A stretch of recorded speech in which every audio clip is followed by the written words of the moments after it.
უცხოეთში მცხოვრები ქართველი ვეტერანების მიმართვა საქართველოს ძალოვანი სტრუქტურების თანამშრომლებისადმი. მოდით ჯერ ვნახოთ ეს ვიდეო, რომელიც სულ რამდენიმე წუთის წინ გავრცელდა ინტერნეტით და შემდეგ უკვე ჩართვა შეერთებული შტატებიდან.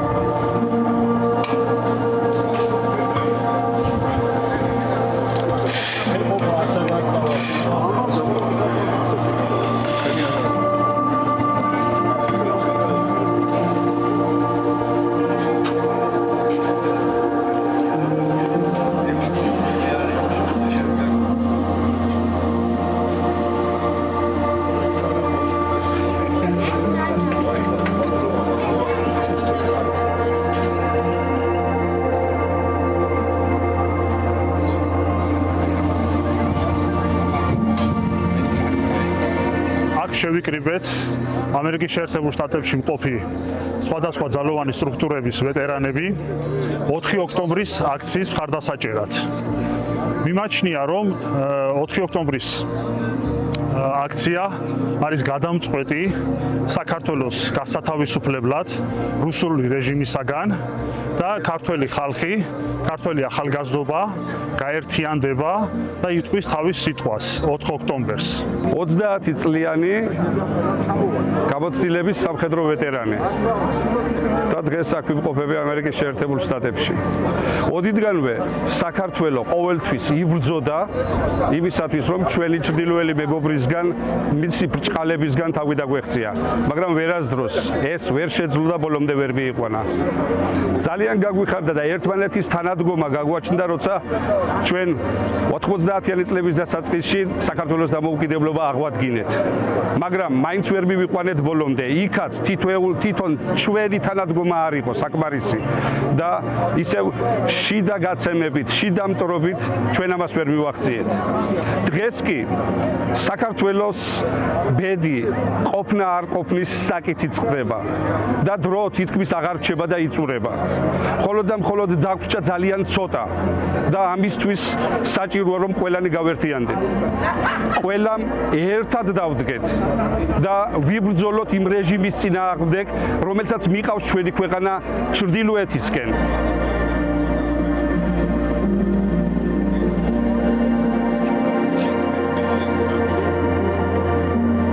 თითეული ქართველი დგამს ნაბიჯს, იღებს გადაწყვეტილებას და ვაფიქსირებთ ჩვენს პოზიციას იმასთან დაკავშირებით, რომ ჩვენი ქვეყანა ეკუთვნის მხოლოდ და მხოლოდ ხალხს და არავის სხვას.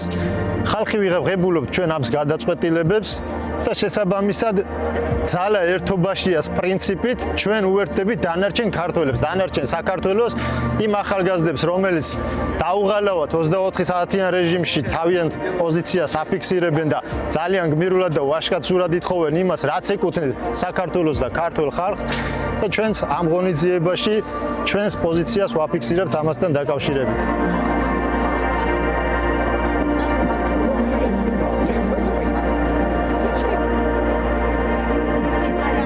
მნიშვნელოვანია ეს დღევანდელი დღე, რადგან ვფიქრობ, რომ 4 ოქტომბერი ეს იქნება გადამწყვეტი ბრძოლა ჩვენთვის. ჩვენ ბრძოლა და ომი ჯერ კიდე არ წაგვიგვია რუსებთან და ყოველთვის იმას ვიტყვი, რომ რუსები ოკუპანტები არიან და დამხმარებლები არიან ცეცხლი ოლიგარქიას და მე მჯერა, რომ საქართველო გადარჩება. მჯერა, იმიტომ რომ რახან ჩვენი ამხელა ისტორია დღემდე მოვიდა და კიდევ ყალიბდებით როგორც ერი და სახელმწიფო ბევრი გზა გვაქვს გასავლელი. ჯერა, რომ ჩვენ როგორც ერთიანობით ამ გზას გავივლით. უჭერთ ჩვენ ქვეყანას და ჩვენი შესაძლებლობიდან გამომდინარე შევკრებილიყავით დღევანდელ დღეს და ჩვენი ხალხისთვის გამოგვიხატა მხარდაჭერა. ვიმედოვნებთ, რომ ყველაფერი კარგად იქნება, კარგად ჩაივლის ყველაფერი და ბრძოლა ბოლომდე.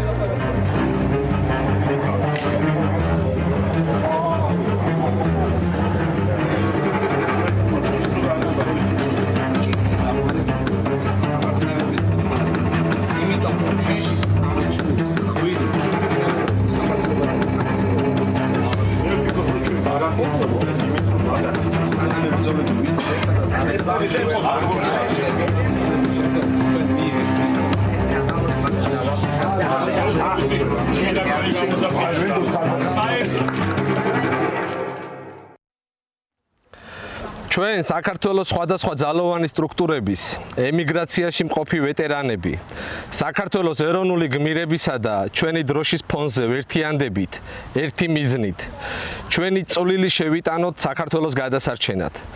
დღეს სახელმწიფოებრიობის ყოფნა არ ყოფნის ჟამი დგას, რა დროსაც ჩვენი ერთობით, ბრძოლისუნარიანობითა და სიმტკიცით უნდა გადავარჩინოთ საქართველო, რათა არ გახდეს რუსეთის მონობის, უსამართლობისა და სრული უიმედობის მსხვერპლი.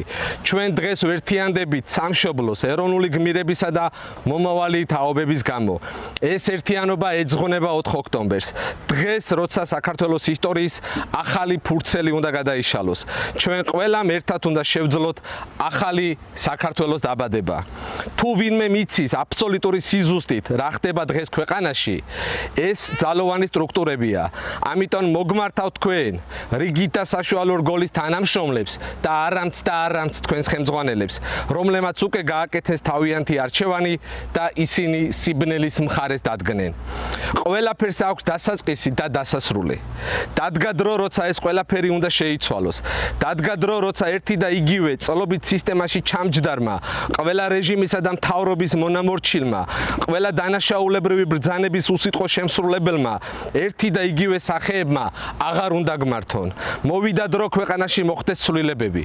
მათ შორის განხორციელდეს ძალოვანი სისტემების საფუძვლიანი სტრუქტურული რეორგანიზაცია, რომელიც ორიენტირებული იქნება ერთი მხრივ მშვიდობაზე, სამართლიანობასა და უსაფრთხოების დაცვაზე და მეორე მხრივ საკანონმდებლო დონეზე თანამშრომელთა მოვალეობების დარეგულირებაზე. მოვიდა დრო და თქვენ კი გეძლებათ შანსი გახდეთ ამ უნიკალური ცვლილებების თანამონაწილე. თქვენ დღეს ხედავთ, რომ თბილისსა თუ სხვა ქალაქებში 100,000-ობით წარმატებული, პროფესიონალი, თავისუფალი და სამშობლოზე შეყვარებული ადამიანები დგანან. და არჩევნების მოპარვასთან ერთად საქართველოს ევროკავშირისა და დასავლეთისგან იზოლაციას აპროტესტებენ. ჩვენ ხომ ყველამ ზედმიწევნით ზუსტად ვიცით, რომ ისინი არც რომელიმე ქვეყნის აგენტები არიან და არც სხვა ქვეყნის პროპაგანდისტული მესიჯებით არიან დაზობებული. ჩვენ ხომ ყველა ზუსტად გვესმის მათი გულისა და მაჯისემა სამართლიანობის მოთხოვნაზე, იმიტომ რომ ჩვენშიც თუ რამე წუხს და ყვირის, სწორედ რომ უსამართლობა და უთანასწორობაა. ისინიც ხომ ზუსტად იმას ითხოვენ, რასაც თქვენ სულ მცირე გულში ფიქრობთ და ეთანხმებით. ითხოვენ იმას, რაც მოპარეს, რითაც ღირსება შეულახეს საარჩევნო ხმას და ამისთვის იბრძვიან მთელი თავიანთი შეგნებით, იმიტომ რომ ჩემი, თქვენი, მათი შვილების ჩვენი ყველას მოპარული მომავალი ცივილური წინსვლა არ დაკარგონ. ისინი ხომ მხოლოდ საკუთარი კეთილდღეობისთვის არ იბრძვიან? ისინი ხომ ამით ჩვენი შვილების მომავალსაც კბილებით იცავენ? ცხადია, თქვენც, ჩვენც, მათაც და ყველა სხვასაც ესმის, რომ ხელისუფლება არჩევნებით უნდა შეიცვალოს. ამაში არაფერი არაბუნებრივი. პირიქით, თუ ვინმე ესე არ ფიქრობს, ისაა უცხო. თუმცა მათ და ჩვენ ყველას ერთად მთელ ქვეყანას ეს ხმები მოგპარეს. მოპარული ხმების ერთ-ერთი თანამონაწილე კი ძალოვანი სტრუქტურის თანამშრომლები იყავით და ეს ყველაზე კარგად თქვენ იცით, ვინაიდან იძულებით გაქციეს ამ სიბინძურის თანამონაწილეებად. და როცა ადამიანებს ეყოთ ღირსება, სამშობლოს სიყვარული, ბრძოლის უნარიანობა და ეს მოპარული არჩევნები გააპროტესტეს, მათ უბრალოდ ძალმომრეობის პრინციპი თავპირი დაალეწეს, ხოლო უკვე დაკავებულებს, რომლებიც არანაირ საფრთხეს არ წარმოადგენდნენ, წიხლებით შედგნენ დემონსტრაციულად და დამამცირებლად. ამ სისტემური დანაშაულებების თანამონაწილე თქვენი მოქმედებები თუ უმოქმედობით ხდიან და ეს ყველაფერი თქვენი სახელით კეთდება. ამ პერიოდში ერთ-ერთი სამარცხვინო ფურცელი იწერება საქართველოს ისტორიაში, როცა ქვეყნის მეორედ გასაბჭოებას მთელი ძალით და სრული რესურსებით ახორციელებს რუსული ოცნება. თქვენ ხართ ერთადერთი დასაყრდენი, რაზეც დგას ეხლა არალეგიტიმური და არაკანონიერი ხელისუფლება. არ დაჭირდება ისტორიას ბევრი დრო ამ მოვლენების შესაფასებლად. მიეცით თქვენ შვილებს და შვილიშვილებს საშუალება იამაყონ თქვენით. ვიცით რომ ფინანსურად ყველას გიჭირთ, მაგრამ ეხლა ისეთი დროა, უამრავი მხარში მდგომი აღმოგიჩნდებათ. სწორედ აი ამ თქვენთვის სრულიად უცნობი ადამიანებისგან, რომლებიც დღე-დაღამე რუსთაველზე დგანან, შესაბამისად მჯერა კეთილი და სამშობლოზე შეყვარებული ადამიანები სამსახურიდან წამოსული შემთხვევაში თქვენს ფინანსურ პრობლემებს მოაგვარებენ, ხოლო ხელისუფლების ცვლილების შემდგომ ყველა მიიღებთ დამსახურებულ ადგილს. ვიცით რომ რთულია იყო პირველი და მეორე, უფრო ადვილია მესამე და მეოთხედ ყოფნა, როცა ვიღაცამ უკვე გამოიარა ის განსაცდელი, რაც სისტემიდან წამოსვლას უკავშირდება. ვიცით რომ არ არის ადვილი გაიხადო ფორმა, გადახვიდე ხალხის მხარეს, როცა უბრალო მოქალაქეები მოგიწოდებენ ხოლმე. ჩვენ გვესმის ეს ნიუანსები. ერთის და ორის პროტესტის ხმა ჩაიკარგება, საჭირო იქნება მესამე და მეოთხე შედეგისთვის. ამიტომ გაიხედ გამოიხედეთ გვერდით. შესაძლოა იქ ჩვენ დაგვინახოთ. დაინახოთ თქვენი ყოფილი თანამებრძოლები, ვისთან ერთადაც არაერთი ბრძოლა გამოგივლიათ. ირწმუნეთ რომ ბევრნი ხართ. ირწმუნეთ ერთმანეთის, ირწმუნეთ იმ გმირების, რომლებიც იცავდნენ ეროვნულ ინტერესებს. ირწმუნეთ ახალგაზრდა თაობის, რომლებიც სისტემიდან წამოსულ თითოეულ თქვენთაგანს ახტაცებით შეხვდება და გულის ფანცქალით გელოდებათ, ვინ იქნებით შემდეგი, რომ მიგიღოთ, რომ გმირებად გაქციოთ. ირწმუნეთ თქვენი სამშობლოს მომავლის, რომ თქვენ უნდა ააშენოთ ახალი ევროპული საქართველო, ახალი ევროპული ძალოვანი სისტემებით. ბოლოს და ბოლოს ირწმუნეთ საკუთარი თავის. გამოეცალეთ მაგ ბოროს სისტემას და შეატოვეთ რუსული სახელი მათ. თქვენ კი წამოდით და თან წამოიღეთ თქვენი წილი ღირსება, რაც ამდენი წელი სიამაყით ატარეთ. უბრალოდ შეასრულეთ თქვენი ფიცი, ემსახურეთ საქართველოს და ბოლოს დავასრულებ გიორგი კვინიტაძის სიტყვებით ჩვენს მიმართვას. თუ თქვენ გიყვართ თქვენი სამშობლო, თქვენი პოვით თქვენს აქციელს. დიდება გმირებს. დიდება გმირებს!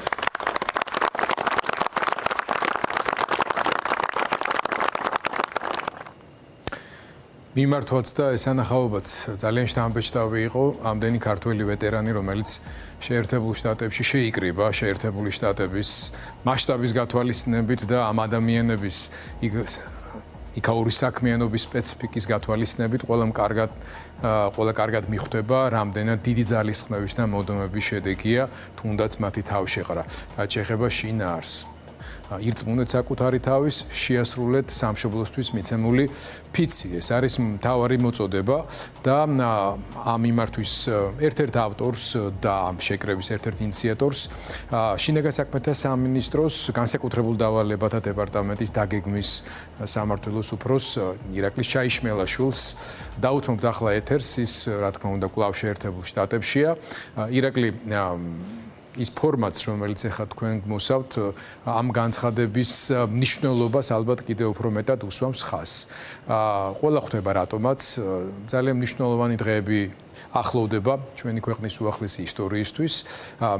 ეტყობოდა ტექსტსაც თქვენი მიმართვის შინაარსს და პათოსს, ერთის მხრივ აბსოლუტური თავდაჯერებულობა იმ გზავნილის სიმართლეში, რაზეც საუბრობთ, მაგრამ ამავე დროს სიფაგიზე და სპეციფიკა, რომელიც ვეტერანების მიერ მათი კოლეგებისადმი მიმართვას უკავშირდება.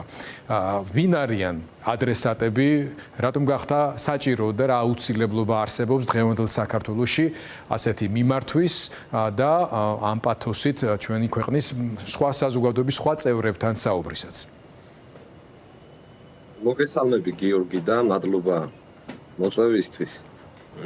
გუშინ მინდოდა ამ ფორმით გამოსულიყავი, თუმცა რადგანაც ბიჭებს არავის არ ქონდა თითქმის, ამიტომ დღეს თქვენს ეთერში აი ამ შინაარსობრივი ამ დატვირთვით, ამიტომ ჩავიცვი ეს ფორმა. ადრესატები არიან ძალოვანი სტრუქტურის თანამშრომლები. ადამიანები, რომლებიც მუშაობენ დღეს სისტემაში. ადამიანები, რომლებსაც ფიცი აქვთ სახელმწიფოს წინაშე და ღვთის წინაშე დადებული, დაიცვან საკუთარი ქვეყანა უცხომტრებისგან და დაიცვან საკუთარი მოქალაქეები. თქვენ სწორად აღნიშნეთ, ანუ ტექსტის სიფაქიზე, იმიტომ რომ ესენი არიან ადამიანები, ესენი არიან თანამშრომლები, რომელთაც აქვთ უდიდესი ღირსება და პატივი და მათთან ურთიერთობის დროს მნიშვნელოვანი არის ჩვენ დავიცვათ ეს წესები.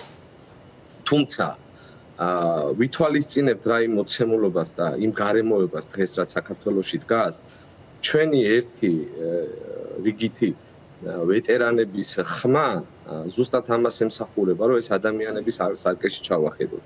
ეს ადამიანები საკუთარ თავში ჩავახედოთ და დავაფიქროთ რა იქნება ხვალ და ამ ადამიანებმა უნდა მიიღონ ძალიან სწორი გადაწყვეტილება. ეს აღარ ჩემი აზრით, ჩვენი აზრით მეორე შანსი საქართველოს აღარ იქნება. ეს იქნება დღე 4 ოქტომბერს, როდესაც ისტორიის ახალი ფურცელი უნდა დაიწეროს. ისტორიის ახალი ფურცელი ან ახალი საქართველოს, ან ახალი ევროპული საქართველოს მომავლის, ან საბოლოოდ რუსეთის გასაბჭოების. ამიტომ მესმის ძალიან მნიშვნელოვანი განცხადებები, მე სიტყვა პათოსის შემთხვევით არ ვახსენე. თქვენ ამ მუნდირში დღეს საზოგადოების წინაშე წარდგენაც უსვამს ხავს სერიოზულობას თქვენი მოლოდინებისაც და განზრახვის. ამავე დროს 4 ოქტომბერს დაანონსებული არის ერთის მხრივ ეს არის მუნიციპალური არჩევნების დღე, მაგრამ მეორეს მხრივ ეს არის მასშტაბური მშვიდობიანი აქციის დღე. ნაწილი ინიციატორების ამას მშვიდობიანი დამხობის მოლოდინში აქცევს, ასე ვთქვათ, მაგრამ ამ ტერმინებსაც რო შევეშვათ. თქვენ თავად რა მოლოდინი გაქვთ ამ დღესთან მიმართებაში? რა მიზანი აქვს 4 ოქტომბერს ქუჩაში გამოსულ ქართული საზოგადოების საკმაოდ მნიშვნელოვან ნაწილს? მე ერთი რიგითი მოქალაქის, მე როგორც ყოფილი ვეტერანის ყოფილი ძალოვანი სისტემის თანამშრომლის მოლოდინი არის, რომ რუსთაველზე უნდა შეიკრიბოს 100,000-ობით ადამიანი. ყველამ უნდა ირწმუნოს ამის და უნდა თქვას, რომ დღეს ჩვენ იქ უნდა გავიდეთ და დავდგეთ. პირველ რიგში თუ არ მოხდა ამ ადამიანების საკუთარ თავში რწმენის დაბრუნება, რწმენის გარეშე მე წარმოუდგენად მიმაჩნია რაიმე შეიცვალოს და რამე შედეგს მივახციო. რაც შეეხება მოლოდინი ჩემი არის შემდგომი, რომ ხელისუფლება ვაიძულოთ, წავიდეს დათმობებზე, კერძოდ. ხელისუფლებამ უნდა უზრუნველყოს ახალი საარჩევნო ცენტრალური საარჩევნო კომისიის დაკომპლექტება, ხელისუფლებამ უნდა უზრუნველყოს საარჩევნო პროცესებიდან ძალოვანი სისტემების ჩამოშორება, რატომ არ არის აი ჩემთვის მაგალითად 4 ოქტომბერს თვითმმართველობის არჩევნებში მონაწილეობა რელევანტური, იმიტომ რომ ეს ამ არჩევნებს ატარებს არა ცენტრალური საარჩევნო კომისია, არამედ ამას ატარებს სახელმწიფო უსაფრთხოების სამსახური. სადაც ჩართული არიან შინაგან საქმეთა სამინისტროს, სახელმწიფო უსაფრთხოების სამსახურის და თავდაცვის სამინისტროს თანამშრომლები.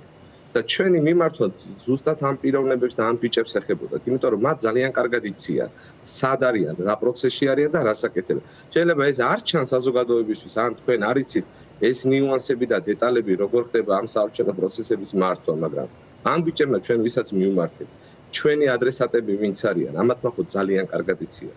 და მეორე, თუ მაინც ხელისუფლება წავიდა ძალმომრეობის პრინციპით, მშვიდობიანი მოქალაქეები დაარბიოს, ძალმომრეობის პრინციპით შეინარჩუნოს ხელისუფლება, ამ შემთხვევაში შინაგან საქმეთა სამინისტროს და ნებისმიერი ძალოვანი სტრუქტურის თანამშრომლებმა უნდა გაიაზრონ ის პასუხისმგებლობა, ის ვალდებულება, რაც მათ გააჩნიათ და დადგნენ ქართველი ხალხის გვერდით.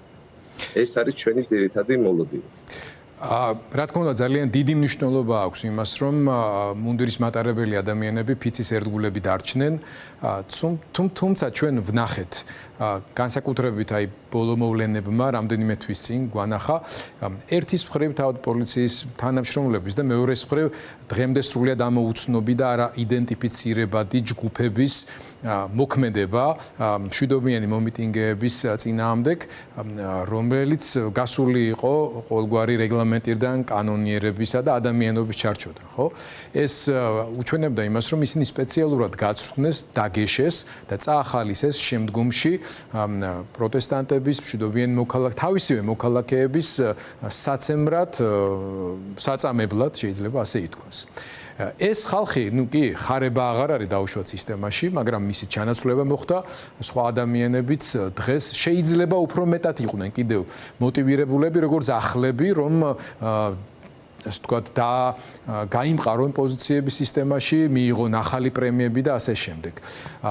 ჯერ ეს ერთი რამდენად გაგვთ მოლოდინი, რომ ეს ჯგუფები კვლავ ისე იმოქმედებენ, როგორც წინა შემთხვევაში. და თუ იმოქმედებენ, ნებისმიერ შემთხვევაში უნდა ემზადო უფრო, ასე ვთქვათ, ცუდისთვის, როგორ უნდა იქცეოდეს აქცია, როგორ უნდა იქცეოდნენ ამ აქციის ორგანიზატორები. რა გაკვეთილებია ისეთი, რომელიც ჩვენ უნდა გამოგვეტანა და შესაბამისად გვემოქმედა კონსტიტუციისა და კანონიერების ჩარჩოში. მოლოდინები, რომ ესეთი არაფორმალური ჯგუფები იქნებიან, არსებობს და აი ამის ერთ-ერთი ნათელი მაგალითი სულ რამდენიმე დღის წინ იყო, როდესაც კადიროველებს უმასპინძლა პირადად კალაძემ. და ეს ადამიანები წინა აქციების დროსაც, ანუ ამ ადამიანების რესურსს იყენებდნენ. თუმცა ამ ადამიანების არსებობა მოსახლეობაში შიშს არ უნდა იწვევდეს, იმიტომ რომ ეს ადამიანები კი არიან აგრესიულები, ეს ადამიანების უკან დგას სახელმწიფო მანქანა, თუმცა აქ კიდევ ერთხელ მინდა ხაზი გაუსვა, რა არის მნიშვნელოვანი, ეს არის ხალხის რაოდენობა, ეს არის საზოგადოების ერთიანობა. თუ რუსთაველიზე დადგება 100,000-ობით ადამიანი, ვერც ერთი ვერანაირი მსგავსი არაფორმალური დაჯგუფება, ვერც ერთი მსგავსი ტიტუშკების ბანდები ხო ამ ადამიანებს და ამ აქციას ვერანაირ ზიანს ვერ მიაყენებს. რაც უნდა იყოს, აი მე რისი თქმაც მინდა და რა ჩემი ადრესატების მიმართ, ჩემი ყოფილი კოლეგების მიმართ, ხო? ანუ ყველაზე მარტივად ხელის გულზე დევს დღეს როგორ არის დაკნინებული შინაგან საქმეთა სამინისტრო, როგორ არის მისი რეპუტაციული ზიანი დაზიანებული, როგორ არის მათი ღირსება შელახული. ის ადამიანები, რომლებიც არიან მაღალ თანამდებობებზე, ამ ადამიანებს აქვთ დასაკარგი და ბუნებრივია ეს დასაკარგი არის მათი ფინანსური კეთილდღეობა, მაგრამ აი ეს რიგითი და საშუალო რგოლის მენეჯმენტს მინდა ვიმართო, რომ ბიჭებო, თქვენ დასაკარგი ძალიან ბევრი რამ გაქვთ. თქვენს უკან ოჯახები დგას, რომელსაც თვიდან თვემდე თქვენი ხელფასი არ ყოფნის. მაშინ როცა თქვენი ხელმძღვანელები, თქვენი უფროსები მილიონებს ითვლიან. შესაბამისად იცით, რომ ეს რეჟიმი დღევანდელი ხელისუფლება თქვენზე არ არის ორიენტირებული, საზოგადოებაზე არ არის ორიენტირებული. ქვეყანა მიყავს რუსეთისკენ. ამიტომ თქვენ უნდა დაფიქრდეთ, თქვენ უნდა გაანალიზოთ და თქვენ უნდა მიიღოთ სწორი გადაწყვეტილება. იმიტომ რომ 5 ოქტომბერს, როდესაც ახალი საქართველო დაიბადება, ზუსტად თქვენ უნდა მიიღოთ მონაწილეობა ახალი ევროპული სისტემების ჩამოყალიბებაში. ისეთი სისტემა უნდა შეიქმნას, რომელიც ორიენტირებული იქნება ერთი მხრივ სახელმწიფო უწყებებზე და ინსტიტუციებზე, მეორე მხრივ ეს უზრუნველყოფს და დააბალანსებს თქვენს მომავალ ყოფი ცხოვრებას. თქვენ არ უნდა იყოთ დამოკიდებულები დეპარტამენტის ხელმძღვანელების პირად გადაწყვეტილებაზე. თქვენი ცხოვრება და თქვენი კარიერა უნდა დარეგულირდეს კანონით. ამიტომ დარწმუნებული ვარ, რომ თქვენ ეს იცით სისტემაში არსებული რა სინკაკე არის, როგორ არის ძირმომპალი მთლიანად ეს სისტემა. გარედან შეიძლება სხვანაირად ფუთავს მათი პროპაგანდა, მაგრამ რეალობაში ხო თქვენ ძალიან კარგად იცით სისტემაში შიგნით რა ხდება. ამიტომ გთხოვთ მარტო მე არა, მთელი საქართველო, ჩათვალეთ, რომ თქვენს გვერდით 4 ოქტომბერს იქნება მთელი საქართველო. ამიტომ დარწმუნებული ვარ და მოლოდინი მოხს, რომ თქვენ სწორ გადაწყვეტილებას მიიღებთ და დადგებით იქ, სადაც უნდა იდგეს ფორმიანი თანამებრძოლი. და ბატონო ირაკლი, სანამ დაგემშვიდობებით, ბოლო კითხვა, რომელიც ჩემი წინა კითხვის დაზუსტება კიდევ ერთხელ, ეს ის შემთხვევა, როდესაც თქვენი პროფესიული გამოცდილებაც არა მარტო რწმენა, ძალიან მნიშვნელოვანი არის აქ თუნდაც 4 ოქტომბერს ქუჩაში გასასვლელად გამზადებული ადამიანებისათვის და მათ შორის აქციის ორგანიზატორებისთვის, რომელთაგან ზოგი უკვე ციხეშია, ხო? მე ვიცი, რომ თქვენ გარკვეული კომუნიკაცია ქონდათ ცალკეულ მათგანთან, პატა ბურჭულაძე იქნება თუ ლემა ხაბეიშვილი, ამის დაზუსტებას ახლა დიდი მნიშვნელობა არ აქვს. უბრალოდ რა იქნებოდა საჭირო და აუცილებელი, რა არის იმისთვის, რომ აქცია თავისი მშვიდობიანი ბუნების და პოლიტიკური მიზნების მიღწევისთვის უფრო დაცულად გრძნობდეს თავს. წმინდა პროფესიონალური თვალსაზრისით იმის გათვალისწინებით, რაც ხდებოდა რამდენიმე თვის წინ თბილისის ქუჩებში. მოწოდებები პირველ რიგში გამომსვლელები, სპიკერები, რომლებიც ადგილს დაიკავებენ 4 ოქტომბერს და მიმართავენ ხალხს. ძალიან მნიშვნელოვანი არის ამ ადამიანები რაზე გააკეთებენ აქცენტს და საზოგადოებას რა მესიჯს მიაწვდიან.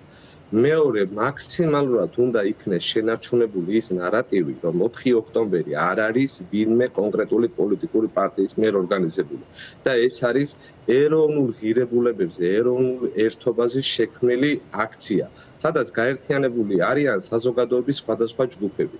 თუ კი მოხდება დაუშვათ აქციაზე ამ აქციის რომელიღაცა კონკრეტული ვიწრო ინტერესებზე დაყვანა მერწმუნედ ჩასაფრებულ პოზიციაში ყოფი რუსული რეჟიმი ამას გამოიყენებს მის სასარგებლოდ და მაქსიმალურად ეცდება რომ აქცია რომელიც გაიმართება 4-ში ის იყოს გაშავებული და აიღოს ასე ვთქვათ ლეგიტიმური საფუძველი ამ აქციის დარბევისათვის. აქცია უნდა იყოს მშვიდობიანი, აქციას უნდა ქონდეს კონკრეტული მოთხოვნები და ჩემი რჩევა არის, ჩემი აზრი არის, რომ უნდა იქნეს წაყენებული ისეთი მოთხოვნები, რაზეც ხელისუფლება არ ივაჭრებს. თორე მერწმუნედ აი დღეს აი ეხლა ჩემთან არის პირველის ნახევარი. ისეთი ადამიანები გამოვიდნენ კავშირზე საქართველოსთან ძალოვანი სისტემებში გულისხმობ, რომელიც ჩემთვის ძალიან მოულოდნელი იყო. ანუ სისტემა გრძნობს შიგნიდან რღვევას. ეს ბიჭები გრძნობენ სისტემაში შიგნით რა პრობლემები არსებობს. ამიტომ ეს ხო თვითონ ხელისუფლებამაც ძალიან კარგად იცის. ამიტომ ესენი ეცდებიან ამის ფონზე გამოიყენონ მაქსიმალურად ძალა. ოღონდ ძალაში მე გულისხმობ განსაკუთრებულ დავალებათა დეპარტამენტ შინაგან საქმეთა სამინისტროს რესურსს.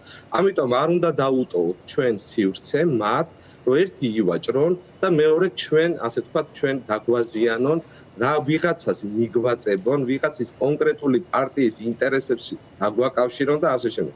ეს უნდა იყოს როგორც 9 აპრილს იყო. გაერთიანებული ერი და ბერი საზოგადოება ერთი მიზნისთვის, რომ საქართველოს გამხდარიყო დამოუკიდებელი. დღესაც ზუსტად იგივენაირად უნდა გაერთიანდეს საზოგადოება ერთი მიზნისთვის, რომ საქართველოს გახდეს დამოუკიდებელი. ერთხელ და სამუდამოდ დავეხსნათ რუსულ პლანჭებს და დავიწყოთ ნორმალური ევროპული ცივილიზებული ქვეყნის მშენებლობა. ძალიან დიდი მადლობა ირაკლი შაიშმელაშვილს.